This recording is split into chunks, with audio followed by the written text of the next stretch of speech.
Welcome back to Country Cow Designs, where we make bag patterns for bag makers. And today we complete the no-sew trilogy. So what do I mean by the no-sew trilogy? Well, as you may know, my wife likes to produce patterns that are fabric and canvas and so forth, but I like to work with leather. And so a couple of years ago, I made the no-sew tote. A simple tote bag made purely with leather and rivets. So no hand sewing or machine stitching involved. People seem to like it. So about a year later, I did the no-sew crossbody, which also went down quite well. So today, we're completing the trilogy with the no-sew clutch. It is what it is. It's a small clutch bag made with no stitching, purely just actually using 5 rivets for its construction. So what can I tell you about this bag? Well, essentially it's a leather pattern. Now, I know people always ask, can I make this using vinyl or cork? And although I know some of you will try, and that's absolutely fine, my recommendation is this is a leather pattern for its structure and durability. Now I'll link a video below which sort of introduces all the 3 no-sew patterns and recommendations regarding leather and how to use the rivets and the tools and so forth. But yeah, this is a leather pattern and that's what I recommend. Now there's a few options you can work with. You can work with chrome leather, veg tan leather, any leather that's more than about 1.8 mil thick or about 4.5 ounces, anything a bit more than that, it's going to be a really nice leather to use for this bag. So this is a chrome tan leather. This is actually called Country Cow leather, hence where we got our name, the leather we've been using for quite some time.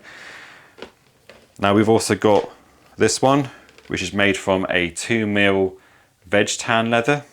This is quite nice and I use traditional copper rivets for this one. This one here is also a slightly thinner 1.8 mil veg tan leather with a museum finish to it. So something a bit different, which is quite nice. And then this, which is probably my favorite, this is Pueblo leather, which is a lovely rustic veg tan leather to work with. This is the first completed one I made. And one of our testers actually made hers at 80%, a smaller version. So I thought I better give that a go. And that's what I got. So this is one of the benefits of these patterns is they're both scalable. You can print them smaller or bigger if you want to, and they still work exactly the same. So you can really customize it in that way. In the pattern, you will see that there is some templates for you to use punches and create a decorative pattern on the front of the bag. There's a couple of options to choose from, so just be careful as you're marking the pattern that you choose the correct holes. But it's all in the instructions, so you can work through it.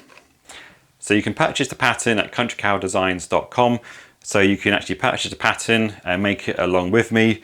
It's a really quick bag to make this, so you might want to just watch the video. It's quite short, this one, and see how it's made. But all the links are below to purchase a pattern, hardware kits, and options for purchase of leather and other things like that.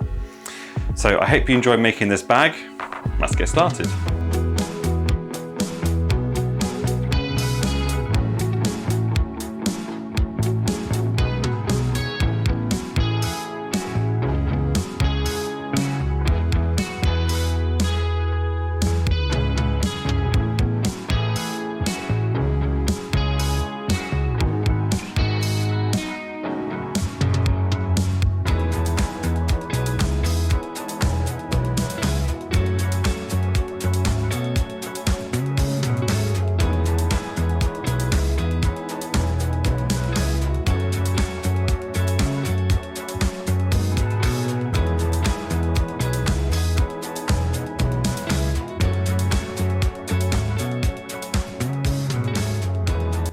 So you should have something that looks like this. Your leather panel all cut out, ready to go. Now I've treated the edges, I've smoothed it all off, and I think it's looking okay. This is a 1.8 mil veg tan leather with a museum treatment to it. I think it looks really nice. A nice thinner leather, which will make it easier to make this bag. So a really good option for using this. So after you've got your leather, what else are you going to need to get going? Well, of course, you're going to need the things to make a crossbody strap. Now in the instructions, we refer to using a 1-inch hook and webbing, but I thought just change it up just to show the variety. You can do it with 1.5-inch as well. Absolutely fine. So I decided to go ahead and make a 1.5-inch strap. I didn't show how to make this because we've shown this quite a few times, and we actually have quite a few blog posts and other videos showing how to make some slightly fancier straps. So you may want to go check those out. But the instructions are in the pattern as well though to make this. So that's the crossbody strap, but what else will we need?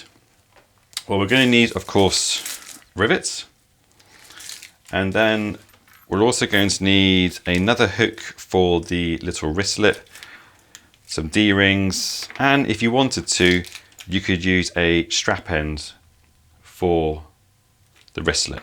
I'm not going to bother doing that because I'm actually going to make the wristlet out of leather, which means I don't need to cover the raw end. So let's move on to the wristlet and we'll make that next. So to make the wristlet, what I'm going to do is take the hook, pass the leather strap through it.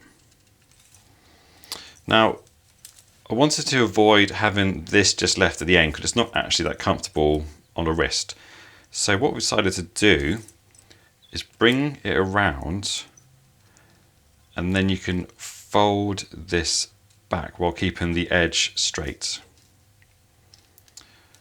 So you'll see that by doing it this way, the hook's kept where it needs to be, nice and secure, and we've got a more comfortable carrying position on the wristlet. So to secure that, all I'm going to do is I'm going to fit a rivet right through there, and then that's done. Really nice and simple.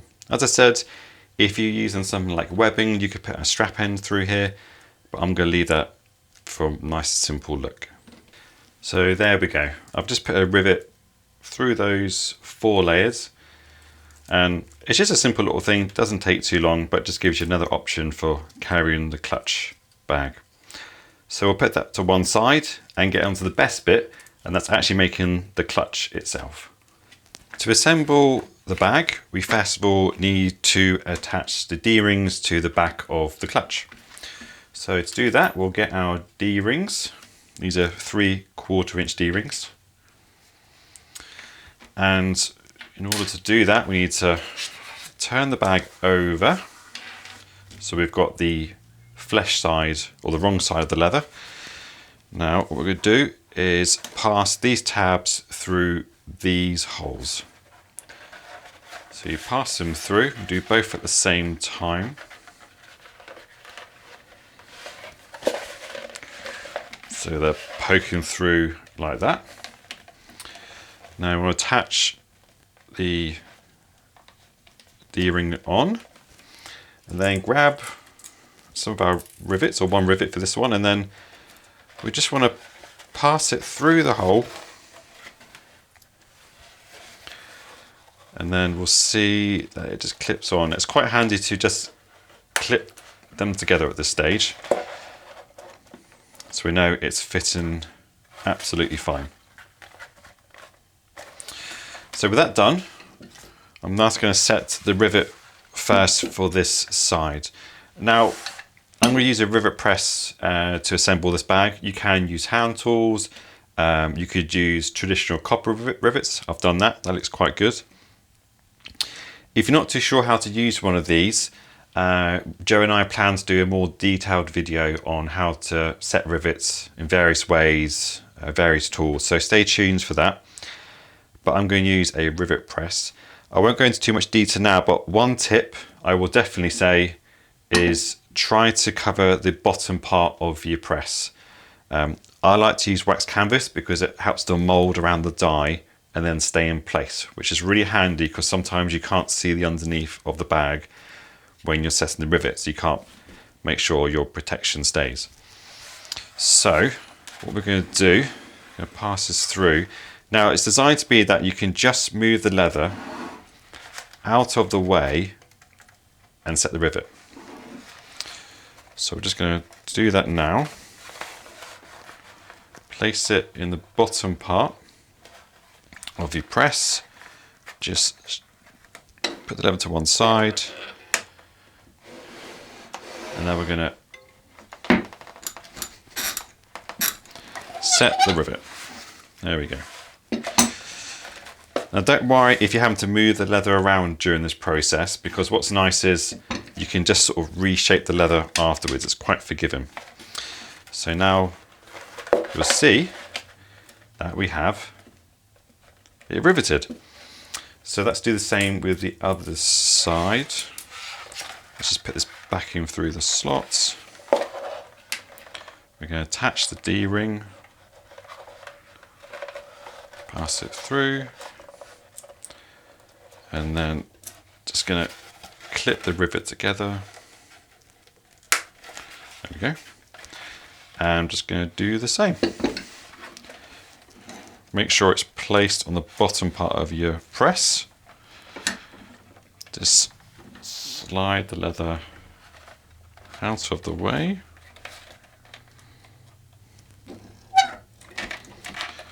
And then I'm going to press the rivet down. There we go. You'll notice I'm having to hold my rivet press down because this is not the best press. It's a bit too light. You might have a better one than me, but it's doing okay. And it is easier than using hand tools. So there we go. First bit done, our D-rings are in place. Right, now flip it back over, and you're going to want 3 more rivets. So let's get those ready. Now this part can be a little bit tricky. It's going to feel like it's too tight, but the fact that this is quite a squeeze helps to maintain the shape of the bag, gives it a bit of structure. So what we want to do, we're wanting to basically bring these 2 pieces together, you see? But it is going to resist you, especially with a stiff leather like this. So let's take it one by one. Now I find it easier to start with this one here because it's the hardest. Getting that one done first, it will get easier as we go. So make sure you do this in the right order. So the tab should be on top and they should alternate. So we're going to push that through. See, the bag's trying to fight me a bit now. And then we're going to quickly, there you go, click together. Right, so this is the danger. You see here, we don't want that to happen, or you don't want to fit it like that. So you want to make sure that it alternates. Right, we're going to clip the other one. There we go. And now we're going to do this one as well. Right.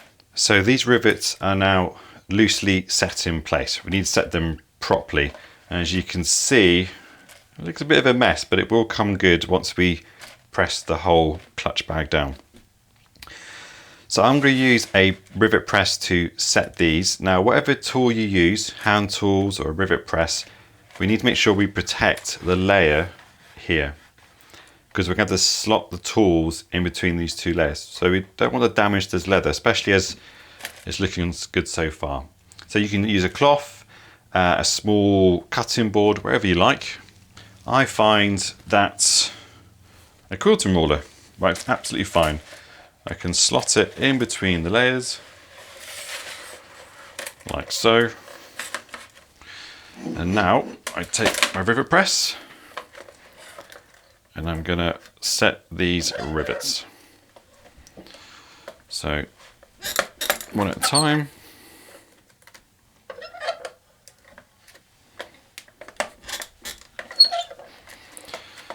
And the last one.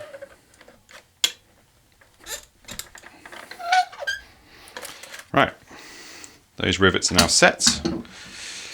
Pull out the ruler, which we don't need anymore. So they're now all set, they're nice and stiff. You'll see that we've got a good shape coming down here. but the bag isn't still quite sitting right. And that's where basically we just need to press and shape the leather. Leather has a kind of memory, and every leather's a bit different. This is quite a stiff leather. Some are a bit softer and will work with you. But you see, it basically settles down to a flat shape like that. And then the flap passes between these two layers to close. And you'll find it creates a nice tight fit, so your things can't fall out. There we go. This little clutch bag is all done. As I said at the beginning, this is a really quick bag to make. So if you're somebody who makes bags to sell for craft shows and things like that, this could be a good little bag to make actually, and sell at your little store. Really simple, as you can see. Quick crossbody strap, a little wristlet if you want it, and a totally usable bag. So thanks for joining me on this tutorial. If leather's not your thing, don't worry, our actual next video, you'll have Jo back, and she's making the two-faced backpack, which we've already revealed. So that's an advanced pattern, but I think you'll love it if you're into more traditional sewing of bags. But if you do like leather, I can give you a little glimpse of a future pattern, and it's this. So it's quite a big bag, much bigger than the no-sew, these no-sew ones. This is another leather pattern, but this one is with a sewing machine. So I made this on my Sailrights, which is an industrial machine. So this is definitely an industrial, hence why we're calling this the industrial tote. So it has no lining. It's just a really sturdy leather tote bag. And we look to bring this out in early spring next year. And will actually be a discounted pattern. So it'll be only £2. So it'll be part of our discounted range. Basically to encourage you to perhaps try some new techniques. Now, if leather is not your thing, then don't worry. Jo's actually also going to make a domestic equivalent. So the domestic tote, which will use some more traditional fabrics and things like that if you don't want to use an industrial machine. So that's coming up in the spring of next year. More things to look forward to. But in the meantime, I hope you enjoy this tutorial. I hope you perhaps find it useful and maybe you want to give one of these bags a go. But thanks for joining me, and I'll see you again.